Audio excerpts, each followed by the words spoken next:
오늘은 우리 시대의 가장 뜨거운 문제가 되는 문제를 다루려고 합니다. 10계명 중에 제 7계명이죠.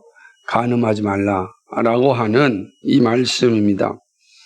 간음이라는 단어가 매우 보수적이고 고리타분하게 그런 들리는 시대에 지금 우리는 살고 있습니다.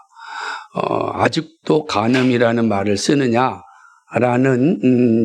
소리들이 교회 밖에서는 들려오고 있습니다. 하지만 성경은 절대적 진리이고 기준입니다. 이 세상이 자의적 절대로 살아가려고 할 때 우리는 성경적 절대주의로 살아가야 합니다. 자의적 절대주의가 무엇인지는 오늘 칼럼을 보면 잘 이해가 될 것이라 생각을 합니다. 그러므로 세상이 어떻게 인식하더라도 우리는 더욱더 분명한 관점을 가져야 합니다. 하나님께서 많은 계명 가운데 간음의 문제를 말씀으로 이렇게 말씀하시고 계명으로 남겨주셨습니다. 여러분들은 10가지 계명을 만약에 이렇게 만든다면은 이 간음을 놓고 싶으시겠습니까? 어떻습니까?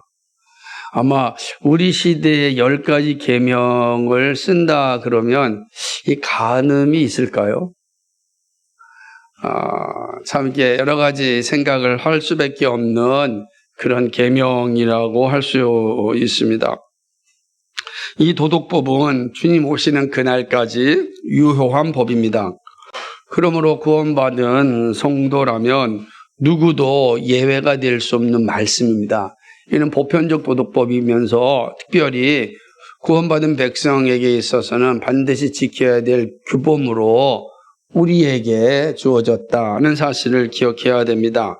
이 간음이라는 단어, 나하프라고 하는 이 단어의 사전적 의미는 부부간이 아닌 남녀의 성적 관계이며 정당한 결혼 관계의 파괴를 초래하는 행위이다. 이런 뜻을 가지고 있습니다. 그러니까 정당한 결혼 관계의 파괴를 초래하는 행위, 이게 나하프라고 하는 간음이라고 하는 단어의 의미입니다. 이 표현은 철저하게 육체적인 관계를 의미하는 그런 단어를 함의하고 있습니다. 결혼 관계는 이 결혼 관계를 파탄에 이르게 한 행위이므로 아주 악한 범죄로 하나님 말씀하시는 겁니다. 그래서 이 간음이라고 하는 행위가 주어졌을 당시 이스라엘 백성들에게는 형사 처벌을 받아야 되는 그런 아주 중한 범죄였습니다. 이건 반드시 죽여요. 죽음에 이르는 그런 아주 중죄 중에 하나가 간음 행위였습니다. 그러나 안타깝게도 오늘날 세계 여러 곳, 특별히 우리나라도 이 간통이 형사 처벌을 받지 않는 그런 죄입니다. 다만 민사 소송으로만 남아서 보상받기 위한 그런 내용으로만 존재하고 있습니다.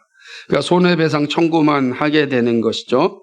우리나라 2015년 2월 26일 날 헌법재판소가 이게 위헌이다 판결하였고 그 이듬해 2016년 1월 6일은 아예 형법에서 간통죄를 제거했습니다. 아니 다 지워버렸습니다. 그러니까 우리나라는 이 간통으로 인하여서 형사처벌을 받지 않습니다. 오직 민사만 남아있는 그러한 시대를 살고 있습니다. 이렇게 본다면 현재 법으로는 간음은 죄를 묻지 않고 돈으로만 해결하는 그런 현실이 되었습니다. 이것이 바로 자의적인 법률 행위라 이게 말할 수가 있습니다.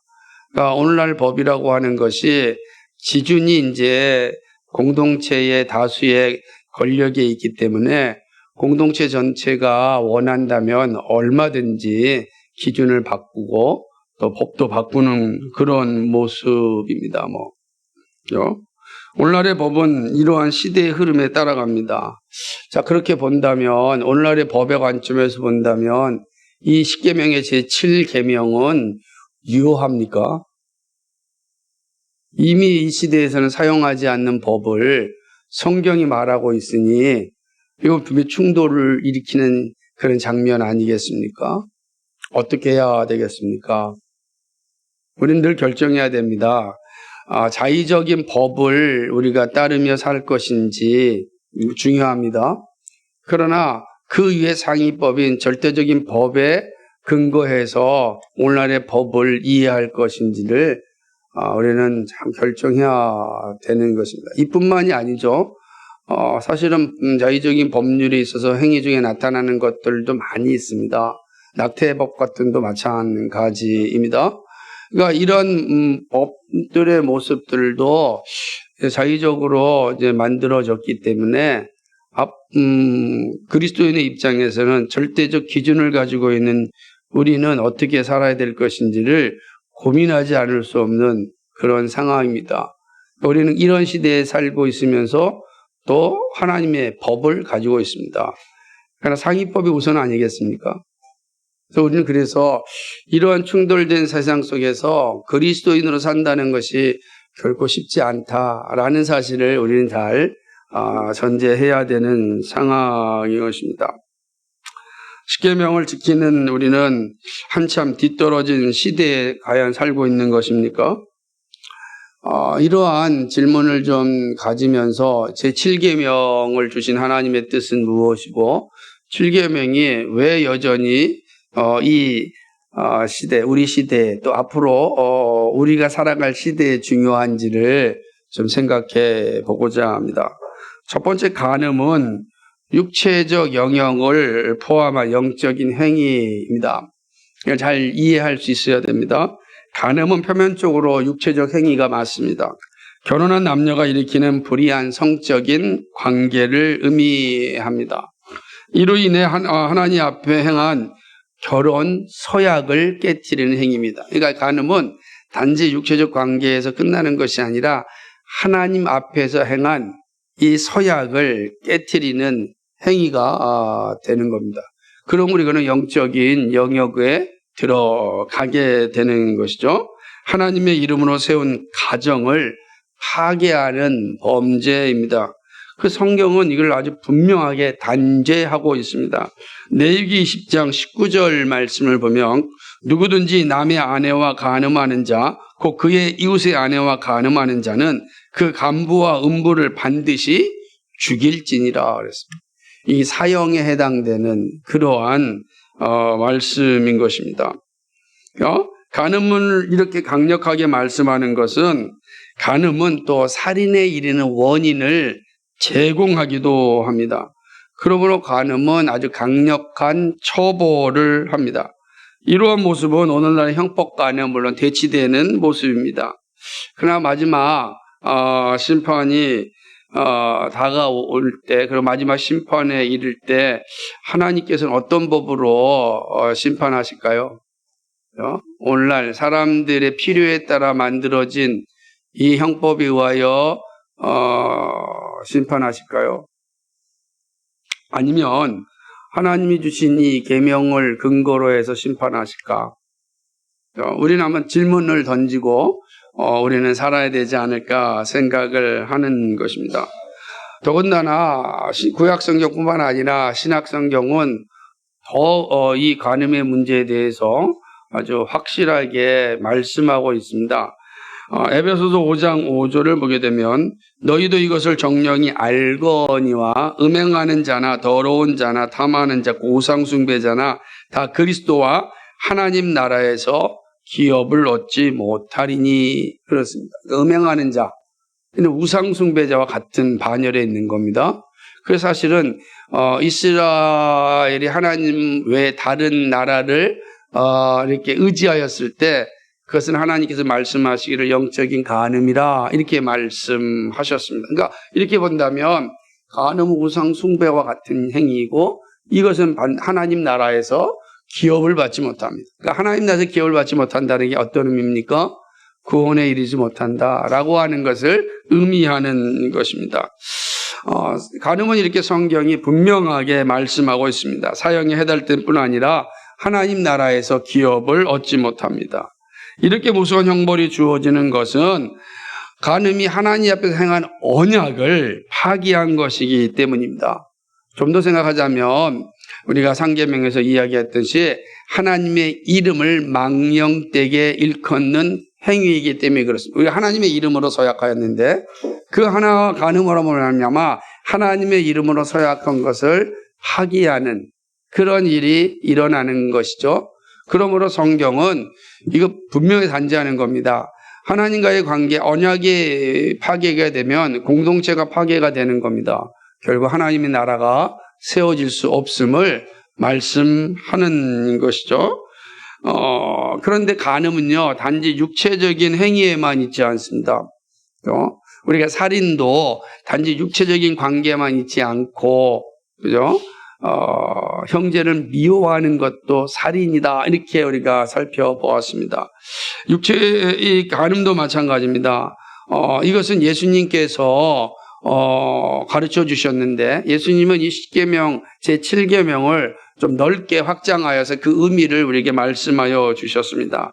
마태복음 5장 28절 말씀에 보면 예수님이 이렇게 말씀하십니다.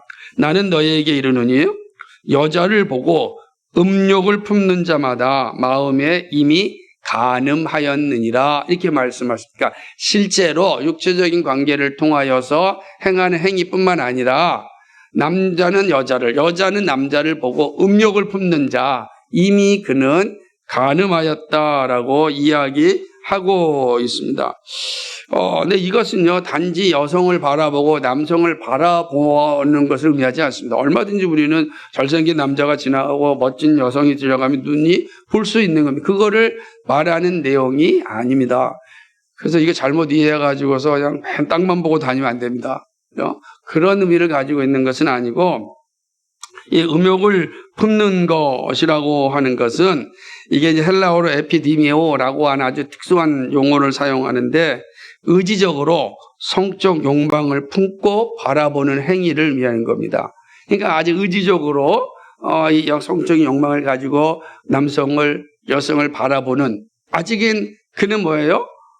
간음에 이르진 않았지만 이미 그 마음속에는 다 간음을 행한 거죠. 그 예수님이 말씀하신 것은 바로 이런 음욕을 품고 바라보는 게 바로 간음이다 이렇게 말씀하셨습니다. 예수님은 마음이 무엇을 담당하고 있는지를 매우 중요하게 말씀하셨습니다. 마태복음 15장 19절 말씀을 보면 예수님께서 말씀하시기를 마음에서 나오는 것은 악한 생각과 살인과 간음과 음란과 도적질과 거짓 증거와 회방이라 이렇게 말씀하고 있습니다. 그러니까 이게 잘 이해하셔야 돼요. 그러니까 마음에서 뭐가 나오냐, 간음과 음란이 나온다라고 하는 거예요. 그런데 예수님이 하신 이 말씀, 이 마태복음 15장 19절을 잘 보면 마치 10계명에 5, 6, 7계명을 말씀하고 8계명까지 말씀하고 있는 걸 보게 됩니다. 그죠? 악한 생각과 살인, 간음과 음란. 악한 생각과 살인 이미 그 6계명에서 말씀하고 있고, 간음, 음란 7계명을 말하고, 그리고 이제 도적질하지 마라. 그 8계명을 이제 의미하고 있는 것을 이제 보게 되는 것이죠. 그러니까 그리고서 이제 탐내지 말라라고 하는 이런 모습들로 이제 10계명이 이어지고 있는데, 이 예수님께서는 우리의 마음 속에서 이러한 것들이 나온다라고 하는 것입니다. 무슨 말이죠? 이미 우리가 음욕을 품고 있을 때 그것이 우리 마음 속에서 나와서 실제로 그런 자리에 이르게 된다라는 것을 의미하는 말씀인 것입니다. 그 마음의 순결이 얼마나 중요한지를 말씀하고 있습니다. 이렇듯 간음이라고 하는 것은 단순히 육체적인 영역만 의미하는 것이 아니라 육체적 영역을 포함한 영적인 그런 내적인 행위이다라는 것을 이제 보게 됩니다. 그래서 간음이 이렇구나. 하는 것을 우리 잘 이해할 수 있어야 됩니다. 자, 그렇다면 두 번째로는 그럼 이 10계명의 제7계명이 성도에게 요구하는 의무는 무엇인가 하는 것입니다. 7계명이 성도에게 요구하는 의무는 성적 순결입니다. 분명한 의무를 부과하는데 주님은 육체적일 뿐만 아니라 마음의 음욕도 간음이라고 하셨습니다. 여러분, 이거는 자의적인 기준이 아니라 하나님의 명령입니다. 우리 시대는 이걸 죄라 그러지 않아요. 그러니까 마음속에서 어떤 일이 일어나고 있든지 간에 그거는 죄라고 말할 수가 없습니다. 그죠? 더군다나 우리의 법에는 무죄 추정의 원칙이 있는데 확실하게 죄로 드러나기 전까지는 죄가 없다라고 하는 법이 있습니다. 그러니 내 심령 속에 있는 그 어떤 행위에 대해서도 우리의 사법은 심판할 수가 없는 것입니다. 근데 하나님의 법은 그러지 않습니다.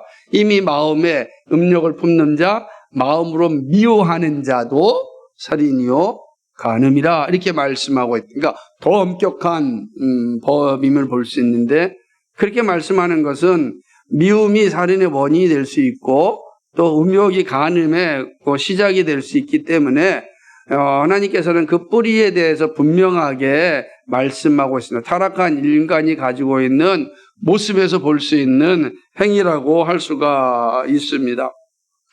그러므로 계명을 바르게 지키는 건 매우 중요합니다. 이에 대해 소리문답 제71문에서는 제7계명이 명하는 것은 마음과 말과 행동에서 우리 자신과 이웃의 성적 순결을 보존하라는 것이다. 이렇게 가르치고 있습니다.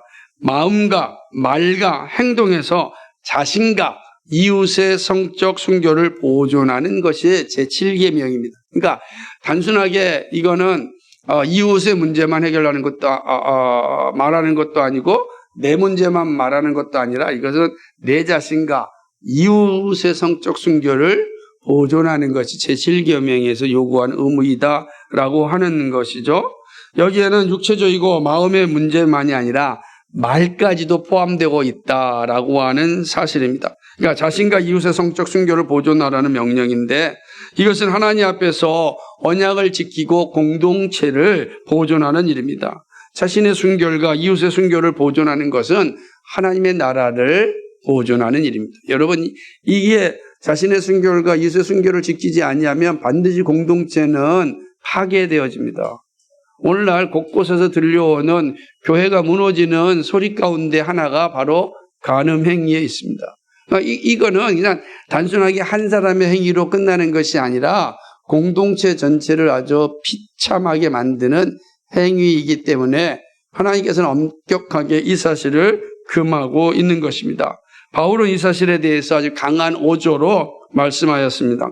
에베소서 5장 3절에 보면 음행과 온갖 더러운 것과 탐욕은 너희 중에서 그 이름이라도 부르지 말라. 이는 성도의 마땅한 바니라. 말로써도 행하지 말라라고 하는 거예요. 금단패설 같은 거 쉽게 하는데 하지 말라는 겁니다. 많은 이게 쉽게 가볍게 할 수 있는 영역이 있습니다. 되게 좀 조심스러워야 되는데 성경은 뭐냐면 그것은 이름이라도 부르지 말라라고 이제 말씀하고 있는 것을 이제 보게 되는 것이죠. 그러니까 말에 있어서도 순결을 지키는 것이 7계명이 말씀하는 겁니다. 왜냐하면 말이 마음을 만들어내고 마음이 결국은 행동으로 나오기 때문에 그렇습니다. 그래서 마음과 말과 행동에 있어서 자기 순결과 이웃의 순결을 보존하라는 것이 7계명에서 요구하는 성도의 의무인 것입니다. 이에 대해 하이델베르그 요리문답에서 좀 더 확장하여 말씀하고 있는 걸 보게 됩니다. 7계명에서 108문에 보게 되면 7계명에서 하나님께서 원하시는 것이 무엇입니까? 그래서 모든 부정은 하나님의 저주 아래 있습니다. 따라서 거룩한 혼인의 관계에 있든지 독신으로 있든지 우리는 어떤 부정이라도 마음으로부터 미워하고 순결하고 단정한 생활을 해야 합니다. 이제 여기는 좀죠. 그러니까 이 간음에서 나타나는 의무는 단지 결혼한 부부에게만 한정되는 것이 아니다. 독신으로 있을 때도 순교를 지켜야 함을 의미하는 것이죠. 바울은 모든 성도에게 요구되는 거, 결혼한 사람이나 독신으로 있는 사람이나 하나님의 뜻은 거룩함이라 말씀하였습니다. 데살로니가전서 4장 3절 말씀을 보면 하나님의 뜻은 이것이니 너희의 거룩함이라 곧 음란을 버리고 이렇게 말씀하고 있어요. 그러니까 결혼한 관계는 당연한 거고요. 독신으로 있을 때도 우리가 음란을 버리는, 그래서 거룩한 행실을 추구하는 것이 제7계명 간음하지 말라라고 하는 명령에서 우리에게 요구하시는 의무이다라고, 하나님의 의무이다라고 하는 것입니다. 근데 여기서 보게 되면 조금 더 이 문제에서 확장하여서 가르치고 있는 게 소요리문답이 아니라 대요리문답 제38문을 보게 되면, 특별히 대요리문답 제138문과 139문은 매우 중요한데 한번 두 가지 살펴볼 건데요. 138문에서는 이렇게 이야기를 하는 것입니다. 제7계명에서 요구된 의미는 몸과 마음, 애정, 말, 행위상의 정절과 우리 자신들 및 다른 사람들의 정절을 보존하는 것, 이 보편적인 겁니다. 눈과 기타 모든 감각기관이죠. 감관에 대하여 방심치 않고 주의를 깊이 하는 것, 절제, 정절 있는 친구와 사귀며 온당한 의복 차림, 금욕에 은사 없는 자들의 결혼, 부부의 사랑과 동고 우리의 사명에 근실한 노력, 모든 경우의 부정을 피함과 그것을 향하는 시험을 저항하는 것이다. 이렇게 말씀하고 있습니다. 이것은 거꾸로 이제 그 말 죄도 부정적으로 나타난 것이고, 여기서 이제 우리에게 강조하는 의무가 이런 건데, 육신의 정욕과의 싸움, 이걸 해야 된다. 그리고 예를 들면은 여기 이제 정절 있는 친구와 사귀는 거, 그게 바로 이 간음하지 말라라고 하는 그런 명령이 주는 그런 이제 모습입니다. 그러니까 음란한 친구와는 이제 사귀지 말고 정절 있는 친구와 사귀어야 하는 거, 그것이 성도의 의무이다라고 하는 거죠. 그리고 온당한 의복 차림, 뭔가 거꾸로 이제 우리가 금하는 것은 잠시 후에 살펴보겠지만 무례한 옷차림, 이런 것은 벗어버려야 되지만 우리가 온당한 옷차림을 입는 것, 그로 하여금 조금이라도 죄에 대하여서 행위를 나타내지 않게 하는 것들, 이런 것도 우리가 누가 무엇이라 할지라도 우리 스스로가 이러한 자세를 잘 갖는 게 중요하다라고 하는 것이죠. 그러니까 이런 모습들을 잘 해야 된다라고 하는 것입니다.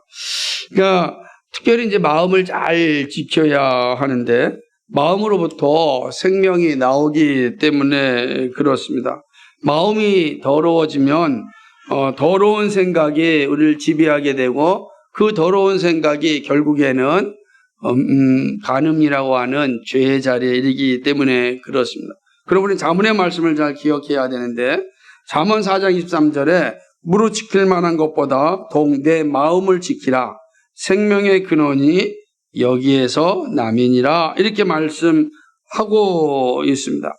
그러니까 우리는 이제 이런 상태를 잘 본다면 성도는 그 자신의 마음을 잘 지키는 게 얼마나 중요한지 몰라요.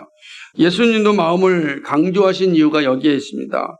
그래서 예수님의 말씀하신 간음에 대한 영적인 의미는 마음을 지켜 온전한 순결에 이르게 하는 일입니다. 그래서 우리는 마음을 잘 지키는 게 되게 중요한데, 이 마음을 잘 지킬 때 혼자 지키기가 참 쉽지 않거든요. 그래서 오늘 그 대요리문답에서는 절제하고 정절 있는 친구들을 사귀는 게 중요하다. 그러니까 친구가 그 사람을 보여준다고 하듯이 방종하고 음란한 친구를 사귀는 자들은 반드시 방종하고 음란한 자리에 가 있습니다. 그 유혹을 벗어나기가 힘듭니다. 과감해야 되죠. 그러나 정말 정절 있고 절제하는 그런 친구들, 동지들을 만난다면 그의 삶도 아름다운 모습으로, 거룩한 모습으로 나아갈 수가 있는 겁니다. 그래서 정말로 기도 많이 하셔야 되는 게, 특히 젊은 청년들은 독신 아직 결혼하기 전에 있을 때 하나님 정말 정절하고 절제를 가지고 있는 친구들을 만날 수 있고, 정말 하나님 나라를 꿈꾸는 거룩한 친구들, 그죠?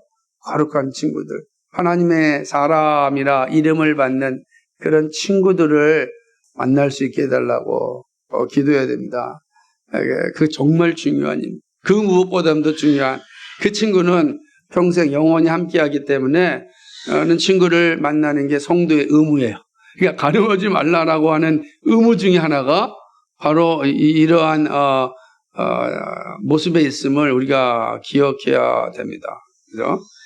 되게 중요한 겁니다. 자, 우리가 특별히 또 그럴 때 우리의 마음을 잘 지켜낼 수가 있고 순결에 이르게 되는 것입니다.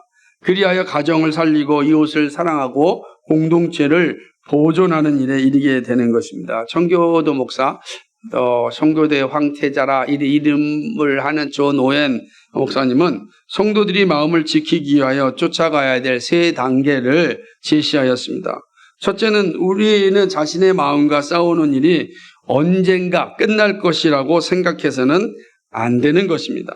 그러므로 처참할 정도로 죄를 쫓는 일을, 쫓아내는 일을 계속해야 합니다. 그러니까 이게 언젠가 끝나겠지, 금방 끝나겠지, 이런 거 아닙니다. 언제까지요?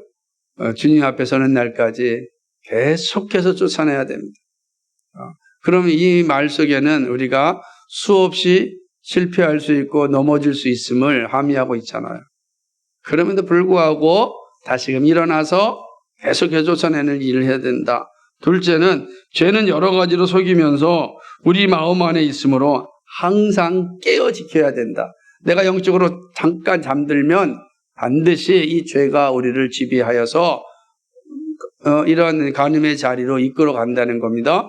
그리고 세 번째는 사람의 마음을 샅샅이 살피시는 하나님께 모든 문제를 부지런하고도 조심스럽게 위탁하는 것이다. 이게 되게 중요한 거예요. 늘 하나님께 위탁해야 돼요. 그래서 위탁하는 방법 가운데 하나는 예수님, 저는 예수님 믿습니다라고 하는 이 믿음의 고백이 순간순간 잘 나와야 되는 거예요. 그거요, 끊임없이 막 싸워요. 영적으로 막 이 죄 짓는 자리에 설 때도 이게 막 싸우거든요. 그래서 사단이 우리의 입술을 통해 이런 고백을 하지 못하게 막아요. 눈을 감아버려요. 재밌는 예를 하나 주면, 아이들을 보면은 아이들이 잘못했으면 그래서 엄마가 팍 혼내려고 그러면 어떻게 돼, 아이들이? 눈을 딱 감아버려요. 왜? 나 안 보겠다는 거죠. 응? 똑같습니다. 우리가 죄 짓는 자리에 서게 되면 영적으로 눈을 딱 감아버립니다. 그러면 바로 사단이 우리를 지배하여 요리조리 요리하는 것을 보게 됩니다. 그러므로 우리는 날마다 하나님께 우리의 문제를 의탁하는 일을 열심히 해야 돼요. 그죠? 한번 따라해 봅시다. 예수님, 저는 예수를 믿습니다. 예수님은 나의 주님이십니다.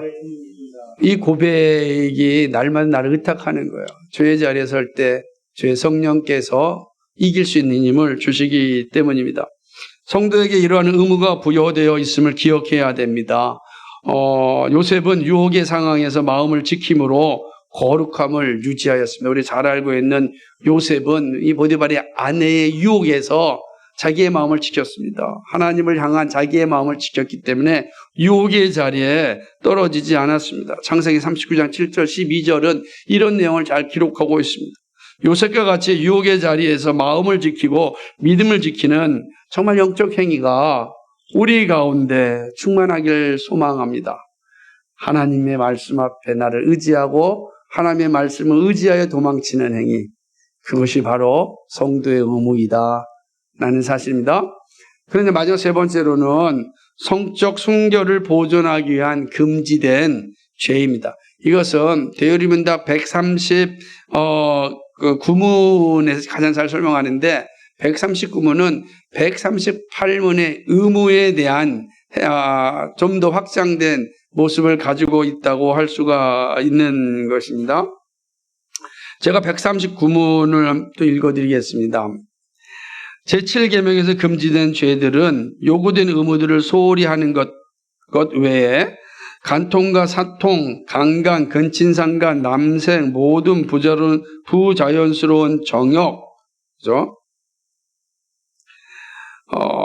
모든 부정한 상상과 생각, 목적 및 애정이며 부패하거나 더러운 모든 서신 왕래 혹 그것에 귀를 기울이며 음탕한 표정, 뻔뻔스럽고 가벼운 행동, 근신치 않는 무례한 옷차림을 하는 것, 또한 합법한 결혼을 금지하고 불법한 결혼을 시행함이며 매음을 허락, 관용, 보존하며 그들에게 종종 가는 것이며 독신 생활에 휩쓸려 넣는 것, 결혼을 부당하게 지연시키는 것이며 동시에 하나 이상이 아내나 남편을 가지는 것이며 불의의 이혼 혹은 유기이며 그리고 게으름, 폭식, 술취함, 음란한 친구 사귐이며 음탕한 노래와 서적, 춤, 연극, 우리들 자신이나 다른 사람들에게 음란을 자극시키는 것이니 음란의 행위 자체들이다. 이렇게 기록하고 있습니다. 이제 이게 17세기니까 오늘 우리 시대와는 조금 더 다른 모습을 보여주고 있어요. 예를 들자면 17세기는 영상이 없었으니까 영상에 대한 내용이 하나도 없고 책이 있었으니까, 그죠? 영국에서도 이 종교개혁 이후에 나타나는 이 임난한 책 가운데 하나가 차탈의 부인의 사랑이라고 하는 책이 나오면서 아주 한 시대를 끔찍하게 만들어, 이 낭만주의자들이 만들어낸 아주 그 범죄들이 한 시대를 흡수했던 것을 보게 됩니다. 이런 내용들을 이제 보게 되는 거죠. 그러니까 대리문답은 아주 구체적으로 금지된 죄가 무엇인지를 명확히 하는데, 우선 첫 번째입니다. 보편적인 의미인 거룩한 순교를 소홀히 하는 게 죄다는 거예요. 비록 우리 시대가 가볍게 대하고 있지만 간통, 간음, 강간, 근친상간, 물론 여기 강간과 근친상간은 분명히 아직까지도 이제 죄로 인식하고 있습니다. 동성애도 마찬가지죠. 하지만 걱정되는 거죠. 간통이 폐지되었습니다. 과연 이러한 죄들이 언제까지 유지될 수 있을까? 모를 정도의 위기감을 느끼고 있는데, 대표적인 게 이제 동성애 아니겠습니까? 성경은 동성애에 대해서 분명히 죄라고 말하고 있습니다. 어떤 관계든지 부적절한 성관계는 죄입니다. 그러니까 여기에는 부부의 관계 외에는 모든 부적절함을 포함하는 거예요. 그러니까 부부 외에 모든 성적 관계에 대해서는 간음이다라고 말씀하고 있는 것이죠.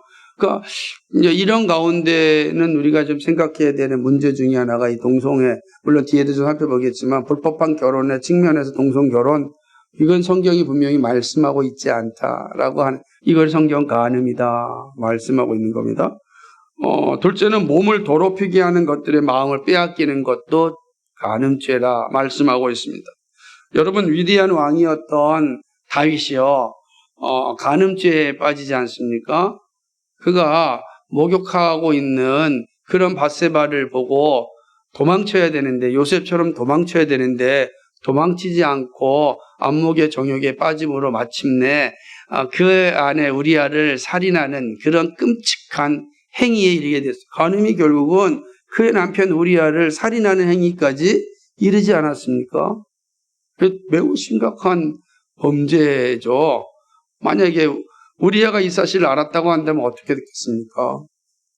어떠한 일이 일어날지 감히 상상할 수가 없는 그런 내용 아니겠습니까?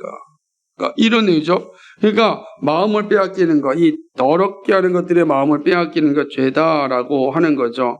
그러므로 마음을 지키기 위하여 모든 부자연스러운 정욕, 모든 부정한 상상과 생각, 이 목적 및 애정, 이게 부패하거나 더러운, 당신은 서신 왕래인데요. 오늘 같은 뭐겠습니까? 이게 우리가 생각하는 거, 아마 서신 왕래를 우리 시대로 얘기하면은 이 부적절한 카톡, 그죠? 우리 시대에 보게 되면은 또 무슨 얼마 전에도 서울대 학생들이 행한 그 끔찍한 범죄들, 그러지 않습니까? 자기들 엠번방처럼 이런 행위들이, 이게 17세기에는 서신이 그랬다고 한다면 우리 시대는 이러한 이제 온라인 메시지를 통하여서 이런 일들이 일어나고 있는 이런 것에 우리의 마음을 빼앗기면 안 돼. 얼마나 많이 옵니까? 막 순간순간 뜨지 않습니까? 순간순간 뜨는 거예요. 참 어려운 시대에 있는 걸 분명합니다. 이런 것들에 귀를 기울이거나 또 집중하거나 음탕한 표정, 뻔뻔스럽고 가벼운 행동, 근신치 않는 무례한 옷차림을 하는 것도 조심해야 됩니다. 그러니까 무례한 옷차림에 대한 기준이 쉬운 것은 아니지만 예배를 방해할 정도로 노출이 심한 옷은 자제해야 합니다. 그죠? 의도적으로 마음을 빼앗는 행동은 7계명을 어기는 행위입니다. 어기는 행위죠. 제가 30년 전만 해도 이 강의할 때는 그나마 사회적 분위기가 호응이 돼서 여러분 우리는 정말 노출이 심한 옷을 자제해야 됩니다 할 때 그때 청년들은 다 그렇구나 동의했는데 요즘은 그런 말 하면은 무슨 저 외계에서 왔습니까? 이렇게 말하고 있지 않습니까? 그러나 우리가 자제해야 될 필요도 있다. 매우 그러니까 이러한 일들을 중요하다라고 하는 거죠. 왜냐하면 마음을 빼앗기면 반드시 죄의 자리에 이르게 되기 때문입니다. 그러므로 7계명을 잘 지키는 일은 마음을 지키는 거예요. 이게 중요한 거죠. 그리고 세 번째는 불법적 결혼도 간음죄입니다. 그러니까 불법적 결혼을 행하셔는 안 된다라는 거죠. 우리 시대는 점점 불법적인 결혼을 합법화하려는 움직임이 있습니다. 예를 들어 동성결혼과 같은 일입니다. 동성애가 금지된 죄라면 동성결혼도 금지된 죄입니다. 그러나 지금 거의 한 90%까지는 이제 합법화의 단계에 오지 않았나 생각을 하죠. 왜냐하면 점점 더 이제 트랜스젠더에 대해서도 다 주민등록증 바꿔주는 상황들이 오게 되면 얼마 되지 않아서 동성결혼도 다 법화되고 동성결혼한 나라와 우리가 다 국교도 수교하고 있지 않습니까? 그래서 어느 나라입니까? 총리가 동성결혼자라고 하고 있지 않습니까? 프랑스가 프랑스는 프랑스는 아내가 있고 남편이 있는데 그러니까 이런 모습들을 보게 되면 참 그런 모습들을 이제 그러니까 우리가 한번 잘 생각해 봐야 됩니다. 우리나라도 얼마 되지 않아서 이러한 일들이 일어나지 않을까요? 성경은 이러한 죄를 불법이다 얘기합니다. 그러니까 우리가 예를 들자면은 인격적으로는 존중해야 하지만 법적으로는 인정할 수 없다라고 하는 거죠. 합법적이 되는 것을 막는 것이 필요하죠. 그래서 우리는 이런 시대의 합법적인 막는 행위, 그러니까 그래서 사실은 우리가 이렇게 시위도 하고 그다음에 탄원서도 쓰고 그럴 필요가 분명히 우리 시대에 존재하는 건 사실입니다. 성경이 말하는 합법적인 결혼은 일부일체제입니다. 그리고 두 사람 간에 주어진 성은 결혼한 상대방을 위하여 사용하도록 하나님이 주신 선물입니다. 바울은 이 문제를 분명히 가르쳤습니다. 고린도전서 7장 2절 4절에 보면 음행의 연고로 남자마다 자기 아내를 두고 여자마다 자기 남편을 두라. 남편은 그 아내에게 대하여 의무를 다하고 아내도 그 남편에게 그렇게 할지라. 아내가 자기 몸을 주장하지 못하고 오직 그 남편이 하며 남편도 이와 같이 자기 몸을 주장하지 못하고 오직 그 아내가 하나니 말씀하고 있습니다. 음행한 연고로 여러분 이 사실 중요한 것이죠. 남자마다 자기 아내를 둬야 된다. 그러니까 또 아내는 남자를 둬야 된다. 이것은 합법적인 결혼은 남성 간의 결혼이 아니라 남자와 여성 간의 결혼임을 성경이 분명하게 말씀하고 있어요. 그리고 이 결혼한 자에게 하나님 주신 선물인 성은 결혼한 부부에게 주어진 것입니다. 그러므로 정말 결혼에 이르기까지도 몸을 거룩하게 해야 되지만 결혼하였다고 한다면 정말 부부에게 집중해야 되는 것입니다. 사랑하고 격려하고 지켜주고 보존하는 일이 얼마나 중요한지 모르는 것이죠. 고린도전서 7장 34절에 바울이 이렇게 이야기합니다. 시집가지 않은 자와 처녀는 주의 일을 염려하여 몸과 영을 다 거룩하게 하려 하되 시집간 자는 세상 일을 염려하여 어찌하여야 남편을 기쁘게 할꼬 하느니라.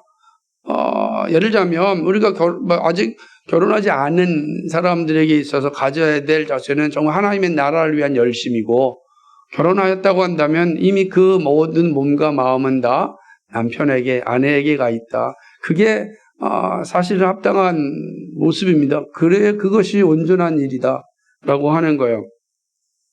거룩한 순결이 중요한 것은 성적인 타락은 하나님의 일을 방해하기 때문입니다. 정결한 부부가 되지 못하면 하나님의 일은 방해받습니다. 그러므로 처녀와 총각은 누구보다도 성적인 순결을 보존하는 일에 중요한 거예요. 그렇죠? 여러분, 정말 이게 필요한 시대인데 우습게 들려지는 시대가 되었습니다. 여러분, 정말 거룩한 순결을 보존해야 됩니다. 또한 결혼하였다면 오직 사랑하는 남편과 아내만을 위하여 아름답게 성을 사용해야 합니다. 이것이 가정을 보존하는 일이고 하나님의 나라를 보존하는 일입니다. 그건 시간이 갈수록 더 이 일에 힘을 써야 하는 것입니다. 네 번째는 성적 욕구를 다른 곳에 사용하도록 하는 것도 간음죄다. 그렇게 되는 거죠. 성경은 만일 절제할 수 없거든 결혼하라. 정력이 불같이 타는 것보다 결혼한 것이 낫다라고 고린도전서 7장 9절에서 말씀하였습니다. 우리는 반드시 결혼을 통하여서 우리의 정력의 문제를 해결하는 것이지 다른 곳을 통하여서 이 일을 해결해서는 안 된다. 그렇죠?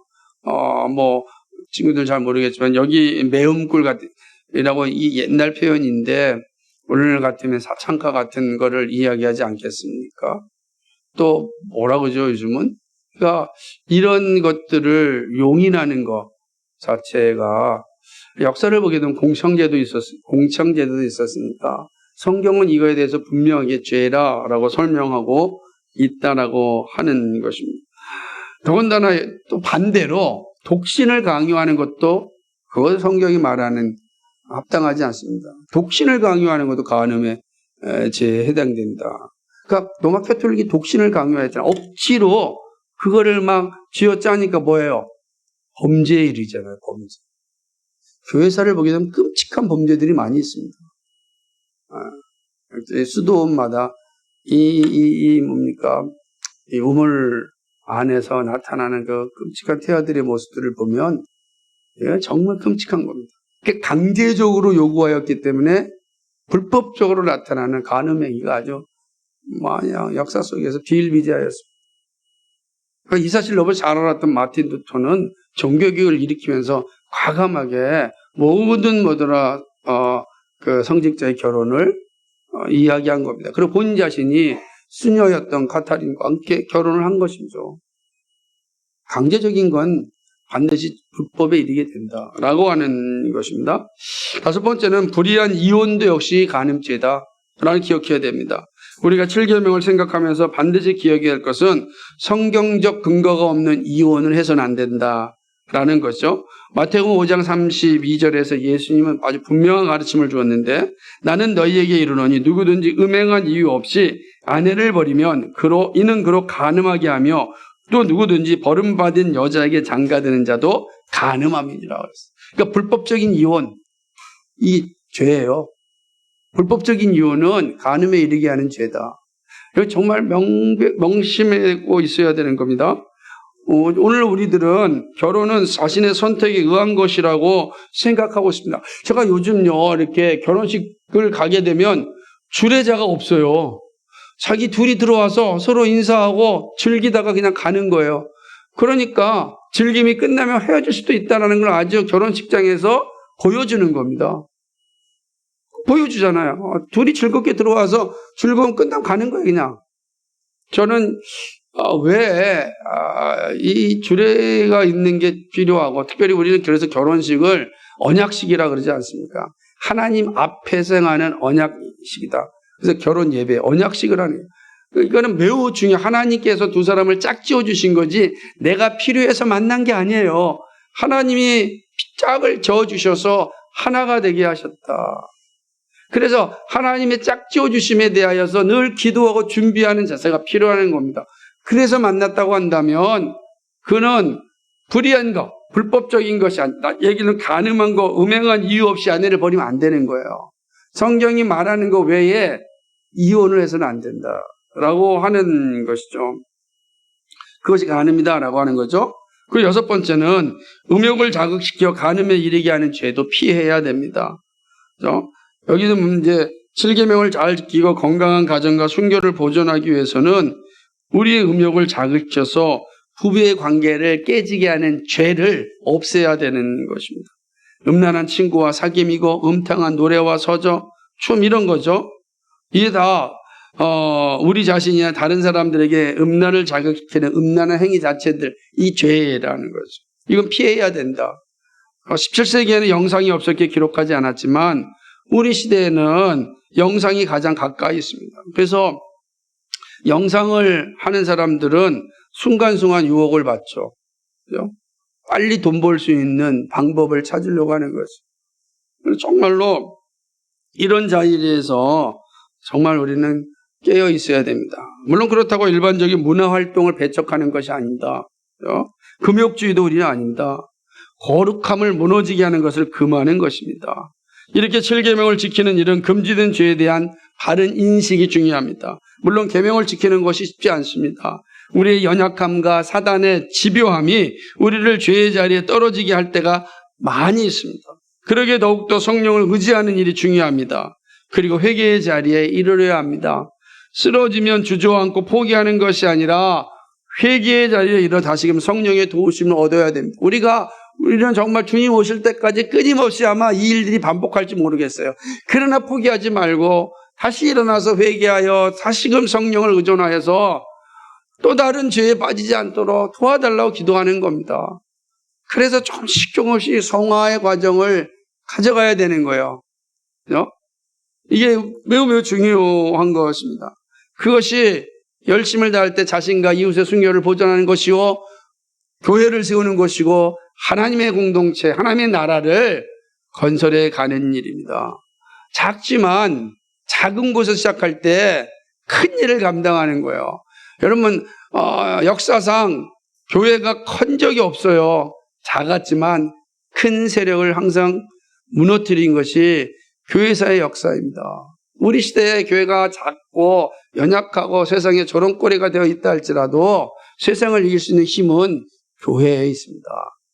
하나님의 그리스도의 몸이기 때문에 그런 것입니다. 그러니까 우리가 그 일에 충실을 다 해야 되는 일이 여기에 있다라고 하는 사실입니다. 주님은 회개하는 우리를 불쌍히 여기시고 다시 회복시켜서 하나님의 나라를 건설하는 일에 반드시 사용하십니다. 말씀을 맺겠습니다. 간음하지 말라는 7계명을 자세하게 살펴보았습니다. 무엇보다도 7계명은 부부의 관계를 잘 유지할 때 지켜줄 수 있습니다. 부부가 행복하고 서로에게 존중하고 믿음으로 함께할 때 7계명은 지켜질 수가 있습니다. 제가 주례를 여러 번 썼는데 쓸 때마다 쓴 그 주례 설교가 다 있어요. 하나도 안 빠지고. 그래서 제가 주례 설교를 볼 때마다 정말 이렇게 살고 있는가?